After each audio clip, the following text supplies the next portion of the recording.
I mean, I am in awe of Emily's ability to, literally get stuff done. Power to Live More with Joe Dodds. Welcome to the Power to Live More podcast, all about productivity, organisation, well-being, energy and resilience.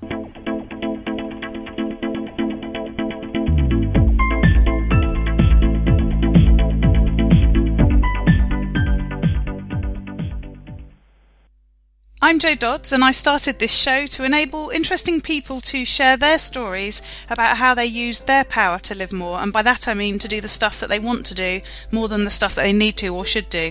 It's about creating a life for yourself where you have the energy, health and space to be happy and fulfilled, spending your time as you'd like, whether that be at work, home or somewhere else entirely. That's your choice.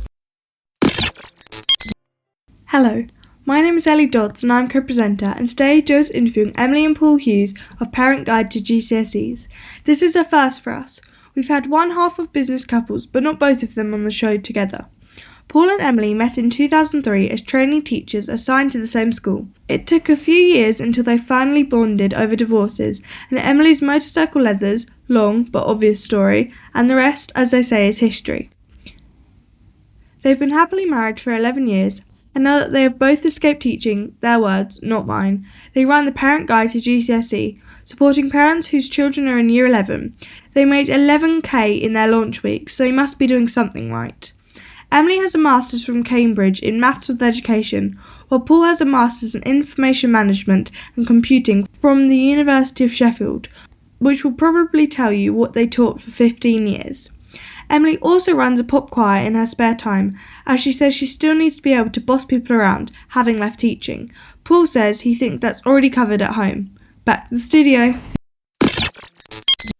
Today I'm interviewing Emily and Paul Hughes of Parent Guide to GCSE. So I'm very excited to be having you join me today, because this is quite different for the podcast. So welcome Emily and welcome Paul. Hi. Hello, thank you very much. So let's start with my usual question, which is who you are, what you do and where you do it. Well, we are a husband and wife team of ex-teachers. So we spent 15, 16 years teaching, and both decided that teaching in schools was perhaps not the way forward for our sanity.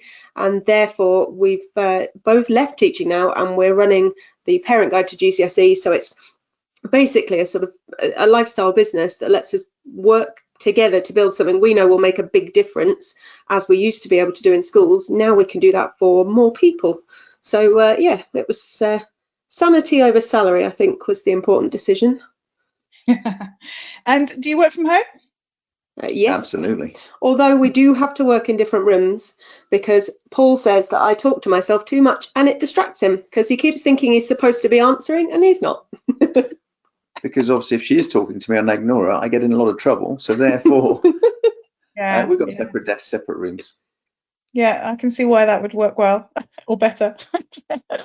So tell us about where this came from. So I guess we can all sort of make assumptions from what you've said already about, how schools have changed. And, I know a number of teachers myself who, would like to be doing something else if they could. And you mentioned lifestyle business. Where did it come from, and why did you decide to do what you're doing now? I think the what we decided to do, the whole Parent Guide to GCSE, mostly came about because my daughter is in Year 6. There is a Facebook group for parents, and one day somebody had posted on there, help, my child's got this bar modelling question for homework, and I've got not even the first clue about how to help her, because bar modelling is quite a new concept for UK schools. It's one of the things we've taken from Singapore, and lots of government people have gone, this is amazing, let's all do this. And of course parents have no clue, because it's totally new to them. And that gave me a bit of a light bulb moment where I thought, you know what, we know this stuff for GCSEs. We've been there and we've done that, and we've got the t-shirt. We've done it with our own children, as well as with probably thousands of children over our years of teaching. And we could actually be quite helpful with this. I wonder what I could do. So that was where the website came about, and the whole business, really. I think it also kind of coincided with both of us thinking probably about 3 years ago if we just keep doing what we're doing, and teaching is getting harder and harder and harder, the goalposts keep moving every 2 seconds, we can't be doing this when we're in our 50s and 60s and retiring at the age of 68 or whatever. So we're thinking, what can we do? Where can we use our skills that we've got through 30 odd years of teaching between us to help others? Yes, yeah, I can sort of see that, and also something. Well, I suppose the next question would be you're doing now. How did you sort of create this as it is now from that? Because again, as I said before, there are a lot of teachers who probably are thinking exactly what you've just said, but aren't taking the action, or if they are, it's not the same sort of action. And for people listening, I presume what you said earlier, Emily, was to do with maths, because that's what you did, but Yes. I didn't know what it was either. Yes, it's crazy and new, and it works really well, but you have to understand where it's coming from, and if you've not been taught it, you would not figure it out from looking at the diagrams mostly. So Yeah, so you could have done a whole host of things. You could have, I don't even know what the options are, but there were a number of things that you could do, and you've done something that for me probably sounds well, it sounds logical, but I don't think there's many people doing this. There's one-to-one tutors in your house, I guess, but tell us more about how you deliver what you do and why you ended up where you are now. Well, the kind of the thing that started all of this off really was I had a bit of a mental health wobble. I had a couple of bad bosses in a row and cracked up a little bit, and that was the beginning of the end for teaching. That was hence the sanity is more important than salary stuff. And so I'd started thinking, what can I do? How can I get out of teaching? Because you look at lots of jobs on job websites, and either you have to start at the very bottom and earn about 50p, or you have to suddenly develop all of the skills to become someone senior in order to go in at your kind of current salary level. And it just it didn't look sensible. And so mum and dad started me off by, they cut an article out of the newspaper for somebody who does Amazon stuff, basically fulfilled by Amazon, which means you can create your own products, ship them off to the Amazon warehouse, and they do all the logistics for you. So I started off by designing a range of posters for classrooms, and they still sell on Amazon. And that was kind of starting to work a little bit. It wasn't enough to quit teaching yet. And then my sister runs a choir up in York, and I've sort of franchised that down here. And that, so we're based in Peterborough. It's far enough away that there wasn't anything similar locally. And that was then starting to get to the point where, do you know what, I could probably, if we tighten our belts a bit, I could quit teaching and deal with these two things and maybe look at what else we could do. So as it became more and more viable for me to go part-time and then to quit teaching, we needed something that was a bit more logical. And we started with what we knew, actually. We started with something for teachers. So as a form tutor, most teachers are form tutors, and in the morning you have to do the register and stuff. That's the kind of the bit of school we're talking about, and you're expected to deliver maths and English and the news and what we would have called probably PSHE or life skills. It's now SMSC, social, moral, spiritual and cultural education. But you're supposed to do all of this all at the same time, all while dealing with the teenage dramas that inevitably turn up every morning. And we started by building a website that provided all those resources in a sort of, open up the web page, right, you lot get on with that. I'm going to deal with whatever this catastrophe is.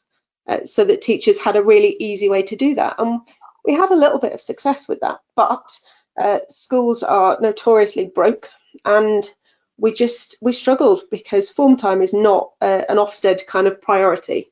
It's not something that schools are judged on. So it's not something that schools spend money on. And so we were kind of, ticking along in the background with that. And I'd done lots of learning about, marketing and web design and all of that stuff to get that set up when we had this epiphany about the idea of helping to coach parents.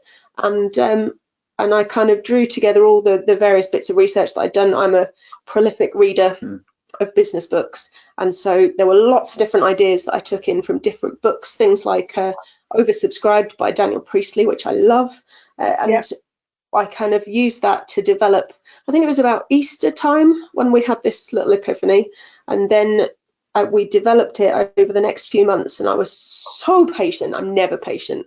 Paul will tell you I'm awful. I just want everything done now. But I was determined I was going to do this right. So we designed it all in the run up to the end of the summer holidays, ready to launch for the start of this school year.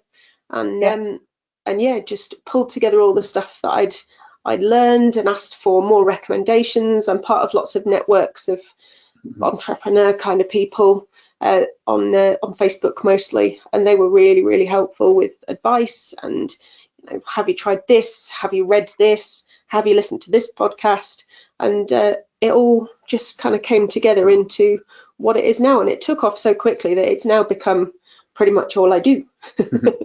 Emily makes it sound like it's a bit of an accident where we are now, but the whole 3-year journey's been really quite almost deliberate, where we're both full-time, then Emily went down to 3 days, and it was just that, can we afford to then sort of not work, or can Emily afford not to work at all because she's got other money coming in? And the whole time I was earning, sort of proper wage, if that's the right word, a steady wage, shall we say, so salaried, etc. And it's been a case of how what do we have to do in order for me to then not work at a school as well? And bit by bit we've kind of chipped away, and now we're both full-time at home, and it's going beautifully. That's so exciting to hear. I'm sure there's people listening who haven't yet taken the plunge into whatever business they want to run, and to hear that story. And also, as you said, Paul, Emily did make it sound very sort of, it just sort of happened. She is a natural genius. I mean, she just reads and reads, and when she doesn't understand something, she doesn't like it, so she reads a bit more, and one way or another gets her head around everything, has a plan for everything, and usually wants to do everything, all at the same time. But obviously, time doesn't allow for that generally. Yes, basically, My husband is describing me very politely as a giant nerd, which is totally true. Yeah. Well, I think as well. I mean, just looking at your website, and the bit that we haven't sort of talked about is how you're delivering it. You have a membership site, is that right? Yes, that's right. Yeah. And from what you've just said, I think those sorts of skills, and that's part of the reason why I launched my membership site, because I think if you're the sort of person who does exactly what you've just said, researches and finds things. I always say one of my superpowers is Googling, and in fact I read an article this morning or yesterday about a computer support person who now I think is a computer sort of journalist writer, and working for actually Zapier, and he or she, I couldn't tell which it was saying that, I will say it's a he, that he didn't ever really learn how to do anything with computers any sort of strategic way. He just pressed a lot of buttons, and I thought, that's what I've done, that's why I'm quite technical. You can always find out how to do something, and you get a sort of customer query come in, and you test it. If it doesn't work, you Google it, and then you test what the person said you should do, and if it normally works, and if it doesn't, you Google it again. And it was really funny reading that, because that's sounds exactly like you work and I work, which is, well, there must be an answer, and there must be somewhere out there that tells you the answer. I'll just go and find it for the people. Well, yeah, it's one of the blog posts that we did quite early on was how to Google like a pro, because so many students don't understand. Well, and parents don't understand how best to Google. They don't know about excluding terms and putting things in quote marks to make sure they're included, and all the little tips that actually mean you weed out a lot of the nonsense before you've even started reading. It's awesome. I love Google. Hands up. So how did you decide on your approach? Because I'm looking at your website, and it looks really like you speak. It just looks like a normal person talking to me. And I guess there could have been a tendency to make it quite formal and quite sort of educational, shall we say? Yes, I'm not the most formal person. I've always been fairly chilled out. I can put it on if I need to, but I don't like to. I like to just be me. And one of the best business decisions I think I ever made, actually, which was terrifying at the time, was I'd signed up. You sign up for a webinar to help you out with something, kind of like the Googling approach. It was a copywriting thing. I thought, I've got to get better at this because this is, a big part of what I do now. So I signed up for the webinar, and she was talking about her coaching program. And I thought, oh, that sounds ridiculously expensive. I'm not spending 700 quid on a copywriting course. That's ridiculous. And then she kept sending the follow-up emails. By the end of the follow-up email, her copywriting had convinced me that I really, really wanted to spend 700 quid on a copywriting course. And I thought, you know what? If she can do that to me via the world's most cynical person, via that series of emails, then she's probably the person to teach me. And it's Ashlyn Carter of ashlynwrites.com, and it's her copywriting for creatives. So it's designed for people who have that kind of often things like photography businesses and stuff. She's a calligrapher originally, and it's all about just finding your voice and being you wherever possible, and talking to people like you would talk to them if you were just chatting to them out and about, because I think we all respond a little bit better to that, don't we? Yeah. If something's a little bit formal, it can put people off for all sorts of reasons. So yeah, I write all the copy for pretty much everything, and I just write it as me. And on the occasions that I do write content for the site, it often has to be Emilyized before it can actually go on there. So sometimes I'm accused of being a bit too sort of teacher, a bit too Ofsted inspector in the room, kind of being a bit sort of sensible almost. I'll train him out of it. It's fine. You mark it all in red writing though, Emily. No. Red is far too harsh. Nowadays we're all purple. Green, is it purple now?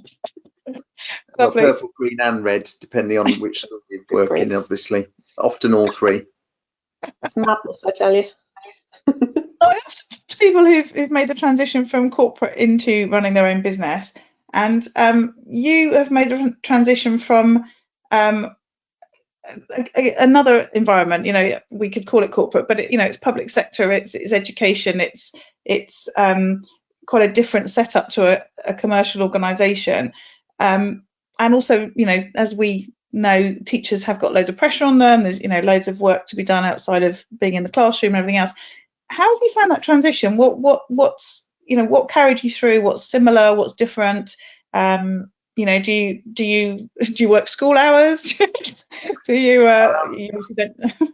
Well, I certainly don't work school hours anymore, because that was one of the kind of leading reasons why we needed to do something else. That my kind of last role essentially was a head of department, and lots of different elements to that role. And I'd be in and work at 7, I'd get home at 5, which sounds fairly standard.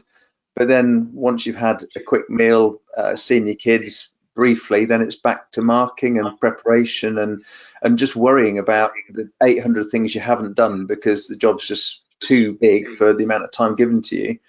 Yeah. And it wasn't sustainable. So it was a case of let's do something else. And now, in terms of the hours we work, it's fabulous. We make sure we get the work done, but we don't. And sometimes it requires working at the weekend. That's fine. But during the week, we can be a lot more relaxed, a lot more flexible about what we do and when we do it.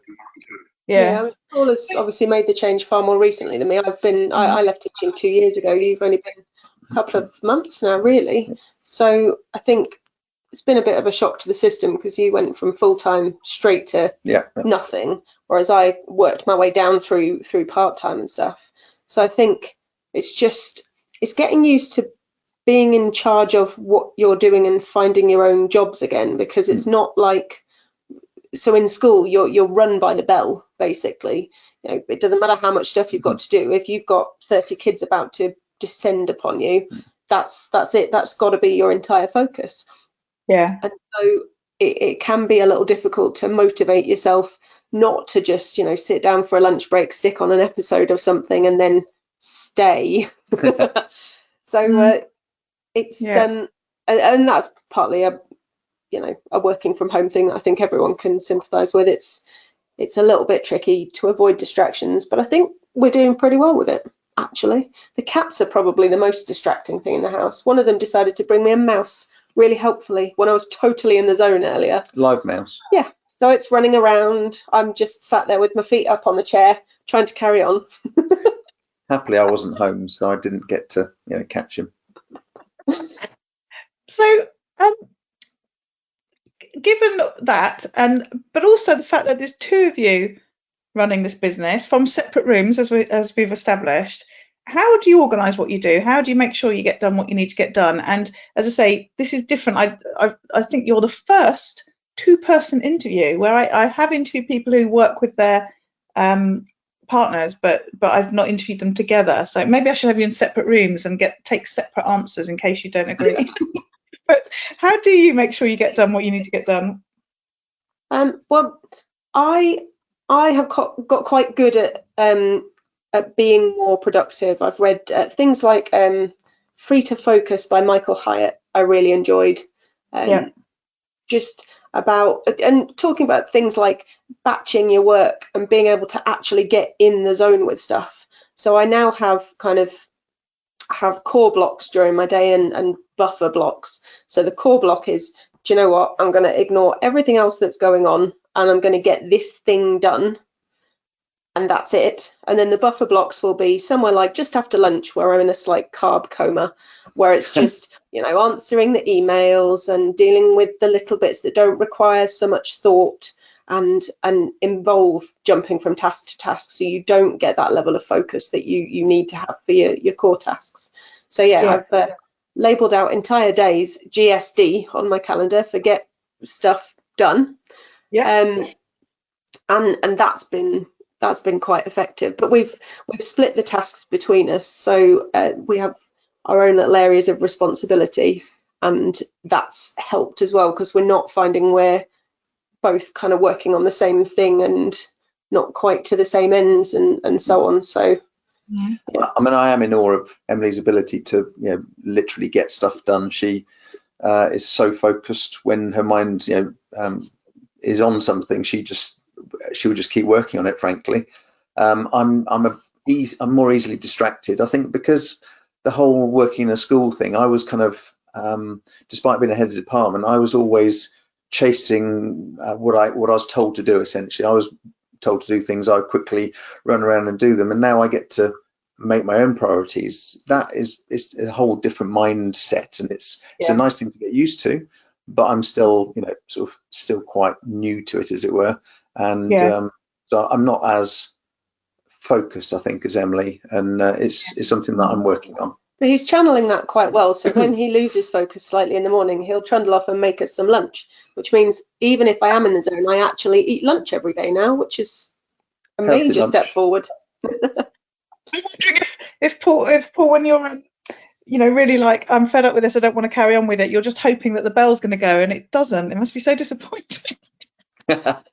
Oh, I love the freedom. It's fantastic. I can't talk enough about this alternative lifestyle business. It's just so nice not to have to be somewhere it's just the freedom to work hard, but work hard under our rules is brilliant. I love it.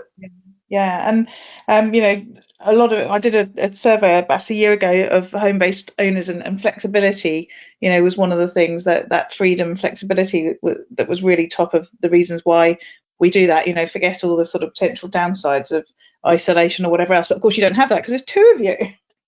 It does help. And the choir helps me massively, because I get to go out and see 30 odd people for an hour and a half in a very kind of social atmosphere 2 nights a week, and so that kind of, I don't know, takes away the whole I only talk to 5 people and 2 cats ever in my life kind of thing, and that's been quite handy. I like so that. 2 nights a week, is that the same choir? Do you rehearse twice, or are those different people? We have 2 nights. So we have Monday night at one end of the city and Tuesday night at the other end of the city, and people can do either or they can do both, because sometimes people do shifts. Sometimes quite a few of the people who come to both are retired or work at home, and therefore that's their get out of the house and talk to people evening as well. So it's lovely. It's like therapy for an hour and a half a night, twice a week. It's brilliant. And don't make it sound like they're always singing. They go to the pub afterwards, just in case there's any confusion here. It's an important part of my job, dear. Yes. Don't do that with my choirs. I've obviously picked the wrong ones. I'll have to reassess.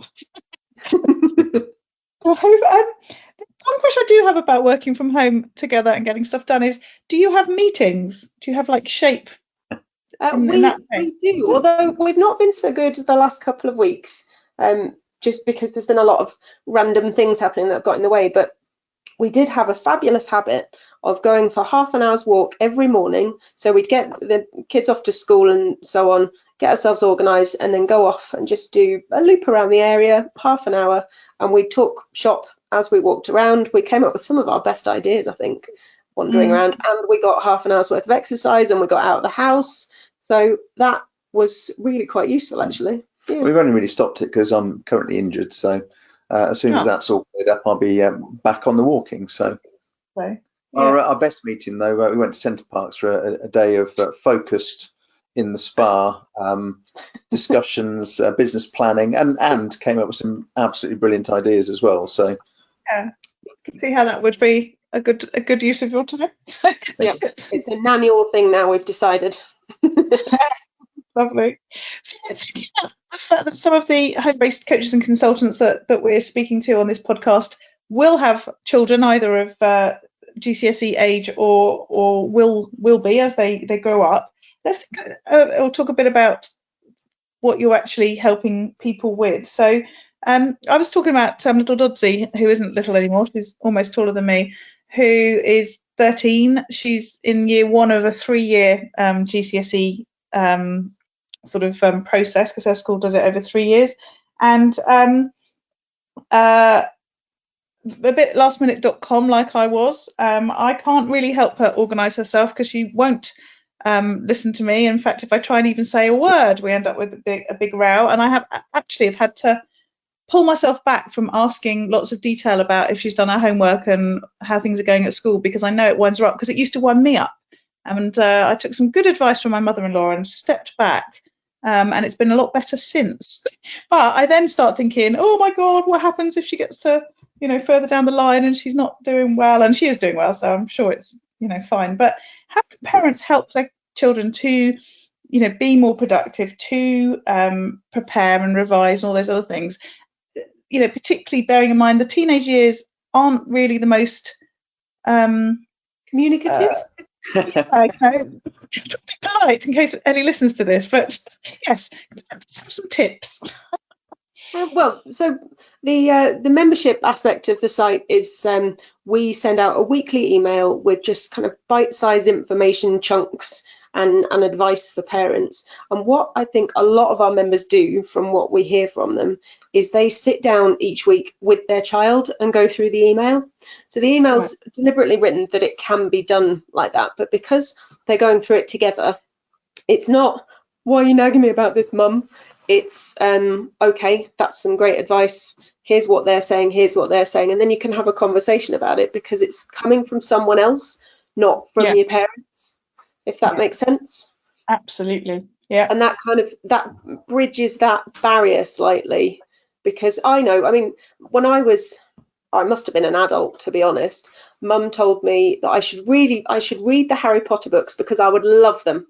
So I did not read the Harry Potter books deliberately for like 5 years or something, on principle, because mum had said I would like them. On principle. That's how contrary I was. And so taking her almost out of the equation, like the advice is not coming from her, it's coming from experts. That has made the difference, I think, for a lot of our members. So how contrary you were, or you still are? No, watch it. Just to clarify. You can't get the staff these days, honestly. I know. I'll work harder. Please don't make me go back to school. Yes, I can see how this all pans out. Keep making the lunch, Paul. That's what I'd say. Yes, that's worth employing you for, to be honest. So it's about keeping it kind of small and manageable chunks, because we can all go and Google how should my child be revising. You'll get about 47 different answers on the first 2 pages of Google, and some of them will be useless. And that's where the problem lies. As a parent, odds are you don't have time to do that, and you won't know which is the useless advice anyway, because you haven't had the experience of being in a school and watching kids go through the process and doing all the teacher training and things that we've done. So we thought we'd just, consolidate everything into one place. So as a parent, you can just log on. You can either go straight to the various blocks of advice we've got for different subjects, different revision methods and things, or you can just wait for the weekly thing to be delivered. We talk about it like one of those food subscription boxes. So we subscribe to one where we order our recipes each week, and they deliver us the ingredients in the right amounts, and they give us the recipe, and then we make them, and that means we have healthy dinners. It's amazing, and we don't have to think about it in advance, worry about what should we eat, is this healthy, do we have this thing in the cupboard anyway.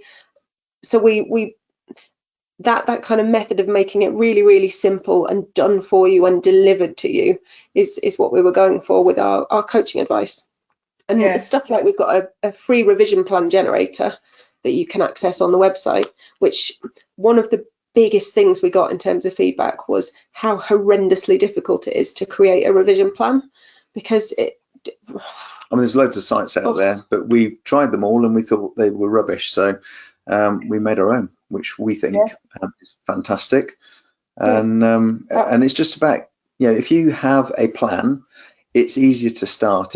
There's a baseline to kind of move on from. And a lot of the feedback, again, that we're getting is that, students and parents don't know where to begin. And we're kind of hoping to get them into a routine, get them to start having good habits about revising, about working. And yeah, it's a bit like Paul was saying, having quit teaching. If there's no one telling him what to do, he's got to figure that out for himself. And that's a tough transition as an adult. As a child, you've not got the kind of resilience almost and fortitude to say, yes, I will do some revision, even though no one is telling me to, because that's not how it works. So if you've been told, right, tonight is a maths revision block, then that makes it much more likely they'll actually sit down and do something vaguely useful and hopefully to do with maths, because it takes away the decision-making process, which is where we lose a lot of the students. They go, I don't know what to do, so I'm not going to start. Yes, absolutely.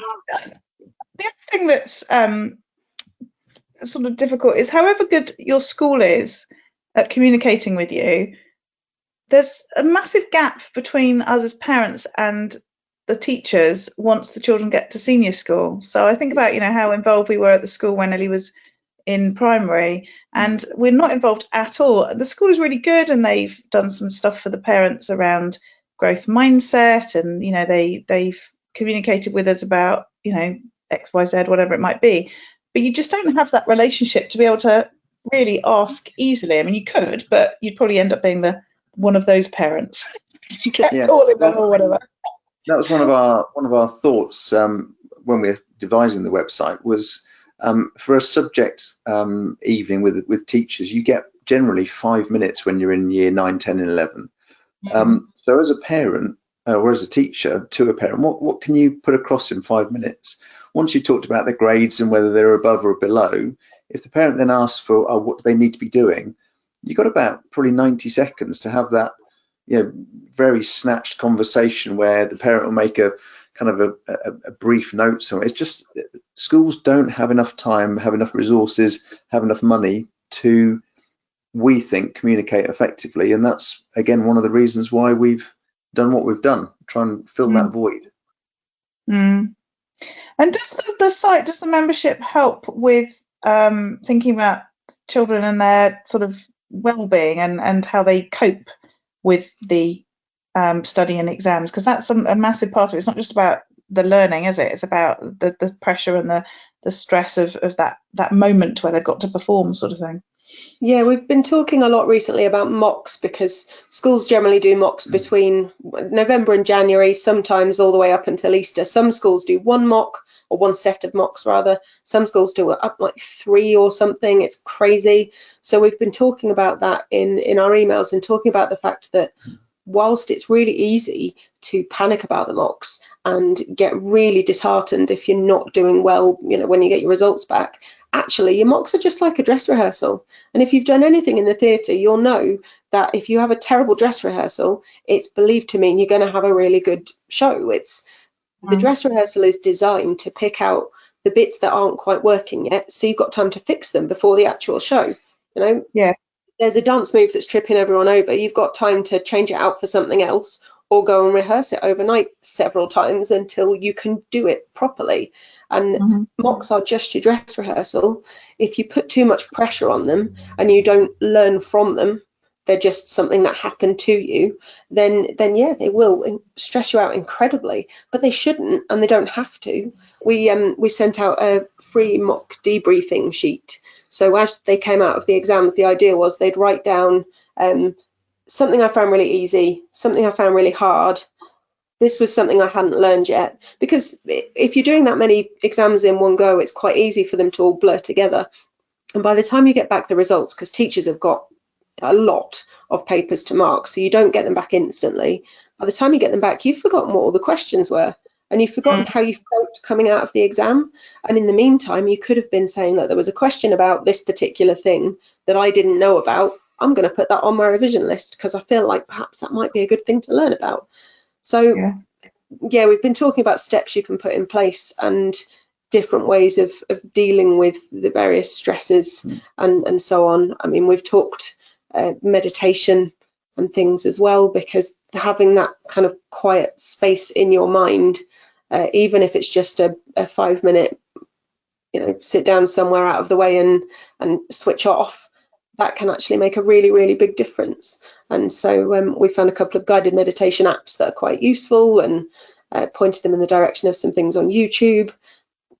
There's a lot of stress, but then a lot of the stress is caused by not feeling in control, and that's a large part of what we do, is try and help people feel like they're in control of what's going on. So when we think of it, if you come home from school at 4 o'clock, and if a team were to go to bed at 10 o'clock, which is unlikely, we realise, but that's a long time. That's 6 hours of kind of free time, as it were. If you were to do 2 hours of revision, which is a huge amount of work, you've still got 4 hours to spend on yourself, and that's absolutely, probably the most important time of every evening, is to do the things that you want to do, so you don't feel like you're being made to revise. You can't have a life, you can't do the things you want to do. You still got loads of time every evening, every day to do those things. You just need to spend, plan in some time to make sure you get the work side of it done. Yeah, and that's why the revision plan is so useful. It's about little and often. So we always start off really nice and easy, 1 block a day, and then so that's the sort of first term, September through to Christmas, and then 2 blocks a day after Christmas, and 3 blocks a day after that. And yes, you can add to that if you want to, but that'll probably do the trick if you're doing focused revision during your little half-hour blocks. So it doesn't be overwhelming. Yeah. Lovely. That's been really interesting, and I'm definitely going to go and check out the membership as we're in that time in our house. So you talked about being an avid reader and a Googler, Emily, and Paul, you've just come into the business full time and so on. What are you both doing to learn and improve and sort of think about the future? I mean, what plans have you got? Are we going on to A levels next, or are we sticking with GCSEs? We've got a million plans that we want to do, but I think the problem we're coming up against is there's only 2 of us, and there's only so many things we can kind of achieve at one time, as it were. So yeah, we want to expand it to Parent Guide to A level. There's talk about Parent Guide to SATs. It's if we can sort of capture people early and sort of work them, keep them the whole way through the education system and get really good habits instilled, that would be fabulous. But so it's not just a GCSE thing. We are considering developing it beyond that. Yes, something along the lines of how to learn to be a grown-up before you go off to uni. How to iron a shirt and do the washing, occasionally cook a meal that's not baked beans on toast, that kind of stuff. Pay the bills. Where does all my money go when I get paid? That kind of stuff. We thought that might be a nice expansion. We've taken on a couple of VAs, which have been really, really helpful in terms of getting everything organised so that we can start to make plans and move forward, and that's been really good. And yeah, as I said, we're members of all sorts of networky things, like the 1% Club with John Lamerton, who his books, Routine Machine and Big Ideas for Small Businesses, are both fantastic books. But we're part of that little kind of... Yeah, I read Routine Machine over Christmas, I think, and John was on the podcast actually, I think a couple of years ago now. So I absolutely second that recommendation. It was good. I had to send him a message and say how funny the whole bit about trying to do the miracle morning was in his house when he couldn't wake anybody up by being quiet, and how he couldn't then do any of it. Yeah. He is very funny, and his was the first business book I read, and I think so many of his messages in there about routines, work for adults, work for teenagers, really a very, it's the sort of book I'd read again quite happily. But yeah, we've got a little kind of group of like-minded people along with John on Facebook, and they've been super helpful in helping us think of ideas and ways that we can then further develop the business as we go along. It's our own little kind of mastermind, which has really made a difference. And I like the you were saying about doing the getting stuff done, the GSD, well, they say GTD, don't they? I think getting things done. Do Yes. they? I say stuff as well. I think we have more in common. But it sort of makes me think it's a bit like your revision plans. You just turned it into a business getting things done scenario instead. Yeah. True story. It's just to make the difference. Yeah. So what those days where things don't go well, when it all goes a bit pear-shaped, how do you deal with that? And does it help having two of you, or does it make it worse? I mean, sometimes, we have kind of a plan about what we're going to do every single day, and I mean, sometimes things don't work out. I mean, for example, one of the children's poorly at the moment, so yesterday I was running around picking him up from school, and despite the fact he's 17, sort of checking on him every 2 seconds, etc. So it doesn't always run smoothly or how you want it to, but at the same time, between the two of us, I'm pretty good at making sure everything that needs to be done is done ahead of time. Yeah. Prioritising has helped massively. So we have our must-dos, our could-dos, and our might-dos, and making sure that all the must-dos are done helps, because a lot of the time all the stuff on your to-do list is stuff that maybe you could do and it'd be useful, but it's not the end of the world if you don't do it. And so if you do get a little bit behind because something takes longer than it should have done, it's easy to beat yourself up if you've got a massive to-do list still. That's why I find it useful to break it down into the things that I absolutely have to do, and then the stuff that it would be nice if I did it. And that's another John Lamerson thing, I think, wasn't it? Yeah. And then if someone, I don't know, someone cancelled, or if something happened, or I'd tried to set something up with someone and it had fallen through, if I had one of those kind of days and I was feeling a little bit, this is just, then I've set up a little sunshine note on my phone. So on my notes app, I've put a list of just awesome things that I've achieved or have happened in the business, things that remind me that actually life is pretty awesome. And I then open that up, have a little read through and remind myself that actually life is pretty great and it could be much, much worse. And it just helps kind of put things in perspective there. So that's... I like that. Yeah. That's a top tip. I think Teddy Burles, who was on the podcast way back in the beginning, also said he has a Yay Me file, which sounds very similar to your note for similar reason. Yeah, I've got, because it's an iPhone, I've set up a little shortcut. So I think the icon says sunshine or happiness, one of the two. And when I click on it, it just opens up that note for me. So it couldn't be any simpler to remind myself that, it's all right, really. And if it is not the best day for whatever reason, as the second the munchkin comes through the door at 3:30, we can down tools and just hang out with her, chill, relax. We've probably already worked hard, we've got done what we could do, and it's nice to spend quality time with her. Yes, makes a big difference. Yeah, lovely. And so what about those days where you get to live more? And that's where I talk about getting to do more of the things that you want to do and less of the stuff that you don't want to do. What do those days look like? And you've already said throughout the interview that it's many more of those days than you had before, which is why you're doing it. But paint that picture for us. Yeah, we've started a thing which we don't do every week, but Fri-dates, where we probably work up until lunchtime and then maybe go out for lunch together. Maybe watch some garbage on TV together, go for a long walk together, just things where we're prioritising us rather than the business, rather than the children. It's nice just to sort of, switch off and do our own thing. And then when the Munchkin does get home on Friday, she gets to join in the Fri-date, and we do something as a family, if at all possible. So she's got involved in picking out some things. It normally involves baking cakes, because she loves to bake cakes and she loves to eat cakes. So it all works out quite well. And we've got twin boys as well, and but they're 17, nearly 18, and they don't often get back from school. Now they're driving themselves till later, if at all. And when they do get back, obviously being sort of older teenagers, a grunt is pretty much most of what we get. So, they don't usually sort of join in the Fri-dates, but they're not excluded. Yeah. We make up for it with shows that she's not allowed to watch yet, but they are.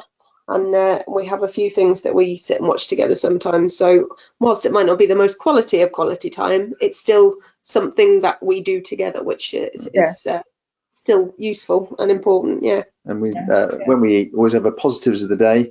Everyone's got to come out with one or two positives that they've had that particular day or the last couple of days.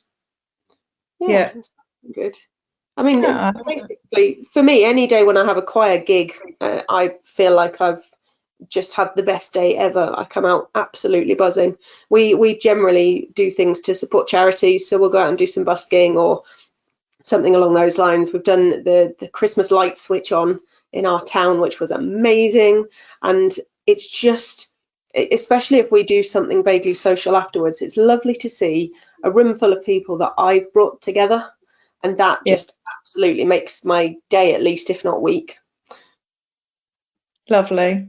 It's just having that freedom. I mean, this morning, another example, I got a phone call from a friend who basically should be teaching or is a teacher, but she's too poorly at the moment. And her mum needed to take into hospital, and basically she couldn't do it. She's in a bit of a state, and she sort of thought, well, I'll ask Paul, see if he can do it. And I loved it. I went and picked him up, dropped him at the hospital. I sat and did my work in the restaurant. They went and did what they needed to do, and I just, with a normal job, I couldn't do that. I couldn't help people, and I know that it just felt nice to be able to do something good. Cost me nothing. They really appreciated it, and it's nice to have that freedom, flexibility. Yeah, absolutely. You just reminded me of a podcast I listened to, and I can't think what they're called now, but they teach sort of the membership site model, and they always finish their podcast, they're over in America, they always finish their podcast by sharing a moment that they wouldn't have been able to do had they not got the business that they now have. And so that's a great example of that. So thank you. So really enjoyed interviewing you both, and as I say, my first double interview. So thank you. And tell people how they can find out more about you and get in touch. So you can check out the website, which is parentguide2gcse.com, or you can join our fabulous and very active Facebook community. So we've got a Facebook group of parents who are all in the same boat. Some of them are starting as early as primary school and working their way through. But if you search Parent Guide to GCSE, there's our Facebook page or the Facebook group that you can join. And we're also on Twitter, we're on LinkedIn, although we're still kind of learning LinkedIn because it's not really so much a teacher thing. So it's a bit new for us. So if it doesn't make any sense, then please, don't shout at us. We're trying. But yeah, the website and Facebook are probably the best places to find us and connect with us and see what we can do to help. Brilliant. Lovely. Thank you. Thank you. All this information is available in the show notes. If you go to powertolivemore.com / in this case 149, you'll find them there. And just an observation this week about the coronavirus and all the stuff that's happening to try and stop the spread of it. And reflecting on the fact that there's a load of articles and instructions around working from home, which obviously a lot of people are starting to do. Organisations are encouraging that. And I just was thinking that obviously it's terrible at the moment and likely to get worse before it gets better and all that sort of stuff. But there's often a sort of positive result from something that hasn't been very positive at the time. And I do wonder whether this is actually going to help to enable more organisations and their people to get their heads around the whole concept of flexible working and working from home and working out of the office, because they're being forced to do that now and work out how they can do that and how they can facilitate that within their organisations, and whether that means that after this is all over, whether that will be something that is more popular and just more the norm, because people have sort of had to get over that hump in terms of making it work for them and their organisations and their employees.